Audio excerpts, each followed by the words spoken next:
Do you shorten the right roof jack or lengthen the left one?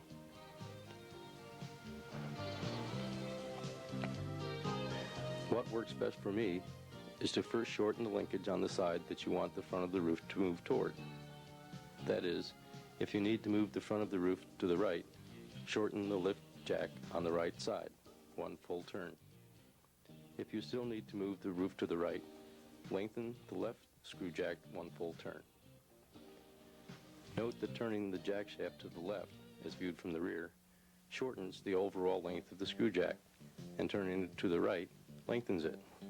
This is because turning the shaft also turns the nut on the screw jack. So while you gain 1/16 of an inch at the top, you lose 1/8 of an inch in overall length.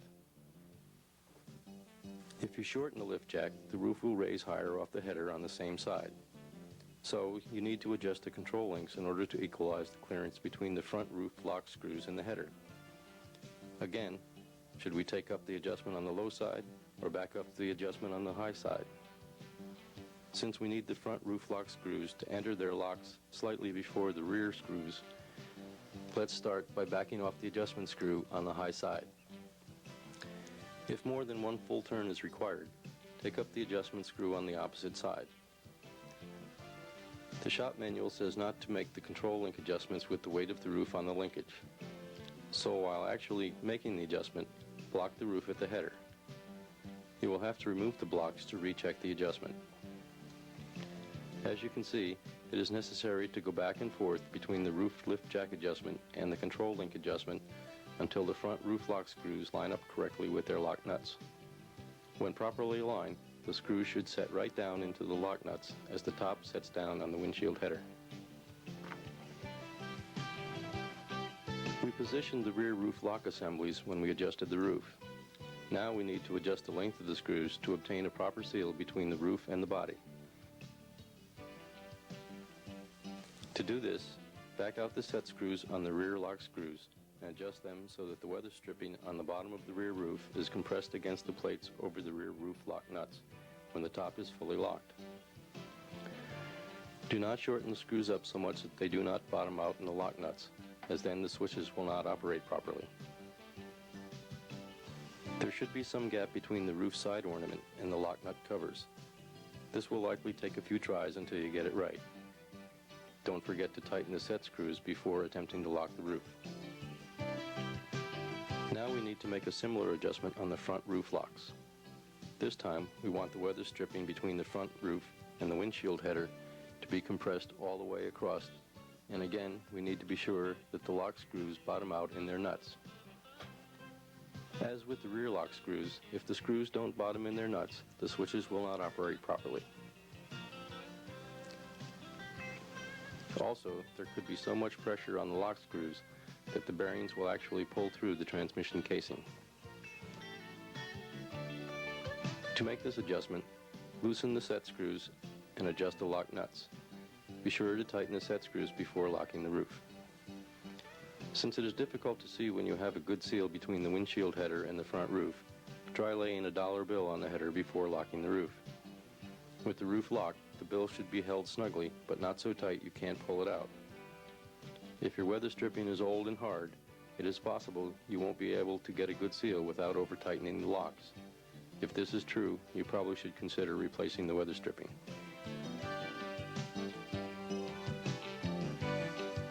With the roof clear of the trunk, loosen the 3 bolts that secure the roof guide to their mounts on both sides. Position the roof to where the control link guide pins are just about to enter the roof guides.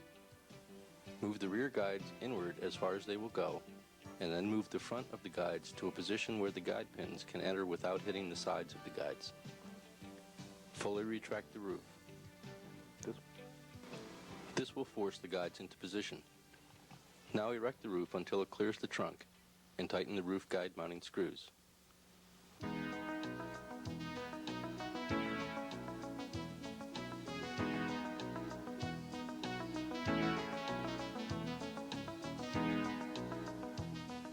The package tray transmission may be cleaned and repacked like the other transmissions. But in order to do that, the package tray must be removed, and that is beyond the scope of this presentation. Refer to the shop manual for the procedure to remove and replace the package tray. Unlike the other transmissions, there are 2 worm gears and 2 driven gears. At the ends of the worm gears, there are 2 external adjustment screws. These screws should be adjusted so that there is some, but minimal end play in the worm gears. The motor worm gear should be adjusted when the package tray is folded. The other one should be adjusted with the package tray extended. Turn the screws in as far as they will go, then back them out just a touch. When adjusted properly, there should be no binding throughout the extend and fold cycles. It may be necessary to refine these adjustments should any binding be noticed. With the roof fully retracted and the deck lid open, we can adjust the package tray. To adjust the package tray, it must be fully extended. This can be done with the actuating switch or by jumping the retract cycle tray relay. Loosen the adjusting screws on the retract cycle tray switch actuator and on the switch mounting plate.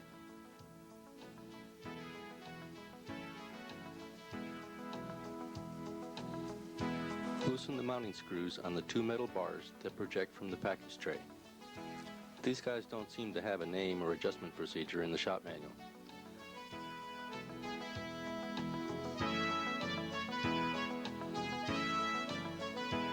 Loosen the lock nut and turn the adjustable stop screws in as far as they will go on both hinges. Loosen the screws that attach the package tray to their hinges.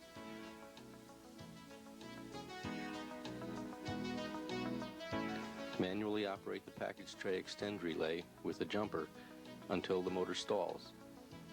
Adjust the stop screws on both hinges until they contact the deck lid and the tray is parallel with the deck, then tighten the lock nuts.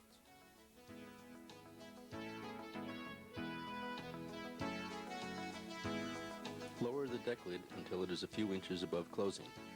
Leave it open enough to allow access to the package tray hinge screws. Now move the tray fore or aft to slightly compress the weather seal and maintain an equal distance between the tray and the deck lid. Then tighten the hinge screws. Raise the deck lid a bit so you have access to the 2 nameless metal bars. Move the bars toward the deck as far as they will go without forcing them. They should slide over the tabs that are welded to the deck lid. I believe the purpose of these guys is to ensure the middle of the package tray is properly seated against the weather seal. Position the switch mounting plate so that the actuator adjusting screws are approximately in the middle of the adjustment slot when the actuator just touches the switch plunger. Place a 1/10 inch gauge between the switch plunger and the actuator. Push the actuator toward the switch until the plunger is completely depressed. Tighten the adjusting screws and remove the gauge. Loosen the mounting screws on the erect cycle tray limit switch. Raise the deck lid all the way and operate the tray fold relay until the motor stalls. Place a 1/10 inch gauge between the switch actuator part of the tray support arm and the switch plunger. Push the switch to the end of its travel, tighten the mounting screws, and remove the gauge.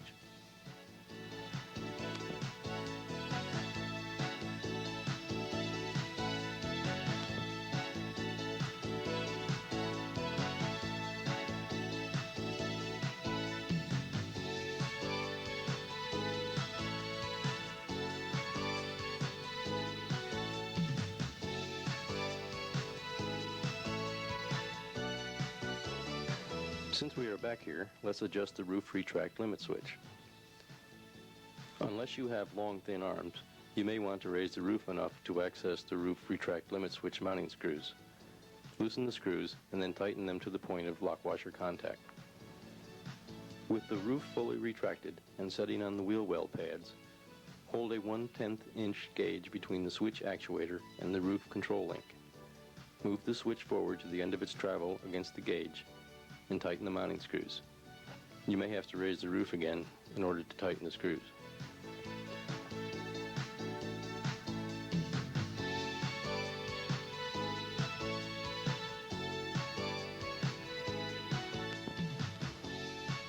Four rear roof bumpers are provided to take the load off the rear roof locks and reduce lateral movement on the top.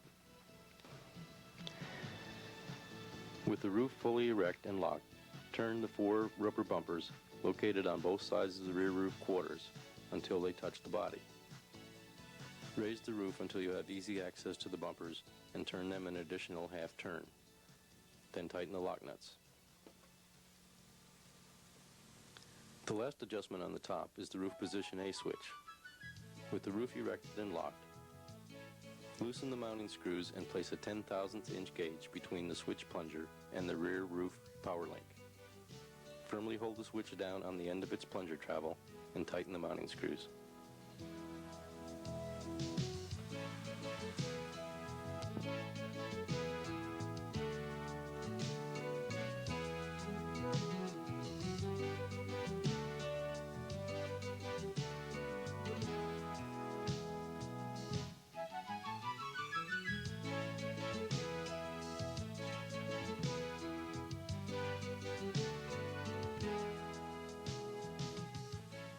If the deck lid was manually unlocked, you will have to repair that little problem now before you can proceed.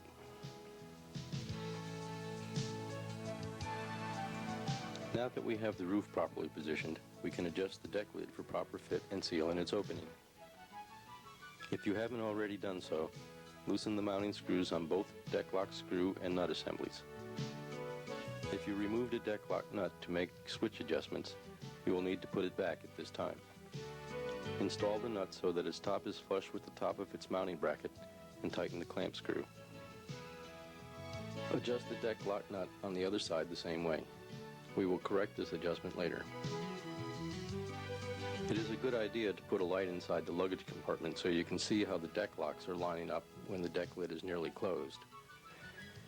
Removing the trunk lining board at the front of the luggage compartment will allow passing a trouble light in from the back seat area. With the roof fully erect and locked and the package tray folded under, lower the deck lid to a point where you have just enough opening to have access to the 3 bolts that retain the hinge mounting bracket to the deck lid. Loosen the 3 bolts on both sides of the deck lid, then tighten them just enough for the lock washers to make contact. Do not loosen the bolts that attach the bracket to the hinge at this time. Lower the deck lid a little at a time until you can clearly see how it is aligned with the trunk opening. Using a remote starter button to jump the deck close relay makes this a lot easier.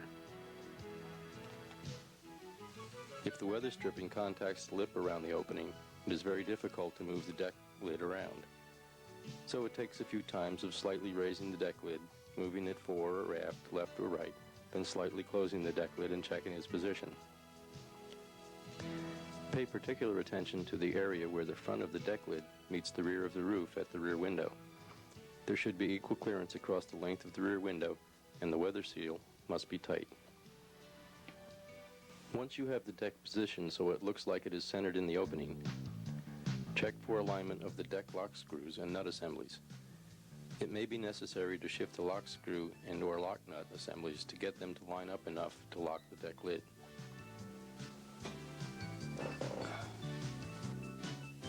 Once the deck lid is properly positioned, raise it just enough to gain access to the hinge bracket bolts. Raising the deck too high will allow the weight of the deck lid to cause it to shift and mess up your adjustments. Tighten all 6 hinge bolts. Raise the deck lid and tighten the screws and nuts that hold the lock screw and lock nut assemblies. Loosen the set screw that retains the lock nut in the housing and adjust the nut up or down to a position where the lock screws bottom out in the lock nut, and the deck lid is flush with the body surface when the deck lid is closed and locked. Be sure to tighten the set screw before attempting any trial locking. The up or down adjustment of the deck lid basically only affects the clearance and seal of the rear of the deck lid with the lower back panel. This is probably the most difficult adjustment to make. Unless you can find a volunteer to lie down in the trunk while you close and lock it, it's pretty hard to tell when you have a good seal at the back panel, and nearly impossible to keep the deck lid from moving when the mounting screws are loose enough to change the position of the deck. I have had reasonable success with the following procedure. With the deck lid closed and locked, check the clearance between the back panel and the deck lid. It should be between 1/8 and 1/4 of an inch, depending on the condition of your weather stripping, and equal all the way across. When making this adjustment, remember, a little movement at the mounting screws is going to change the gap at the back panel quite a bit, so go slowly. If the gap is too wide, raise the deck lid and prop it open. Loosen the middle and rear screws that attach the mounting bracket to the hinges and tighten them until the lock washers just make contact.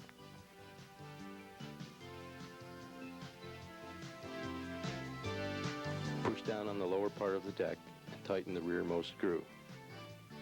You may need some help with this maneuver. Repeat the process on the other hinge. If the gap is too small, raise the deck lid and loosen the middle screw that attaches the mounting bracket to the hinge. While holding up on the deck lid near the top, loosen the rear screw. Relax the upward pressure on the deck lid slightly and allow the weight of the deck to move itself. The hinge bracket should pivot on the front screw and raise up at the rear screw. Tighten the rear screw. After adjusting the gap, check the position of the hinge in relation to the deck lid. They should be parallel. That is, the distance between the hinge and the deck should be equal at both ends of the hinge. Also, the distance should be equal on both hinges. If not, loosen the top screw and position the deck as necessary. Tighten the screw and repeat the process on the other hinge.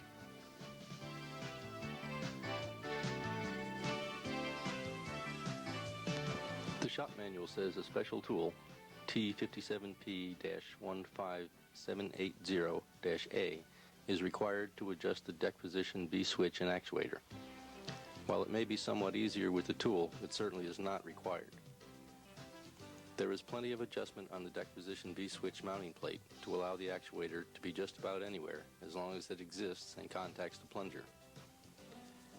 If you don't have the special tool, measure the distance from the bottom of the deck lid to the shoulder of the deck lock screw. Then measure from the bottom of the deck lid to the bottom of the switch actuator. This distance should be 1/4 inch less than the distance measured to the shoulder of the screw. Bend the actuator to meet the requirement. The deck position V-switch adjustment can be made several ways.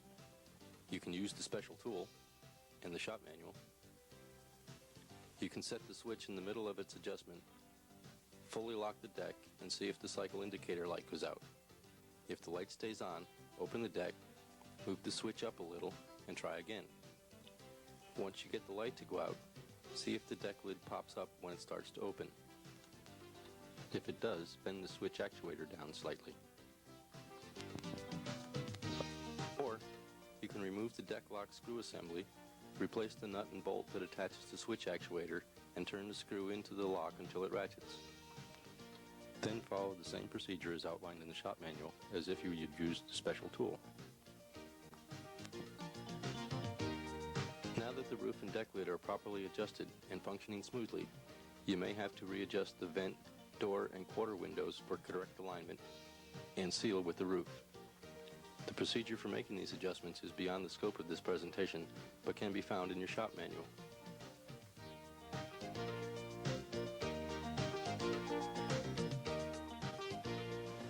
Replace the cover on the relay control box, replace the back seat, and reinstall the moldings, trim, access cover, sun visors, and mirror. And now you are done. Phew.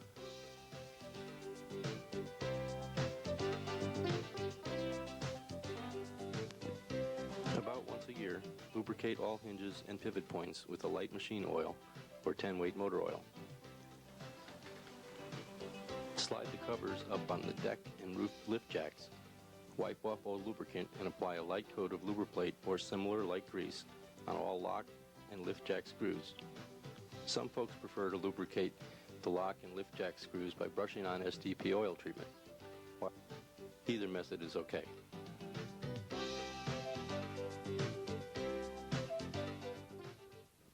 Don't stop the tape yet.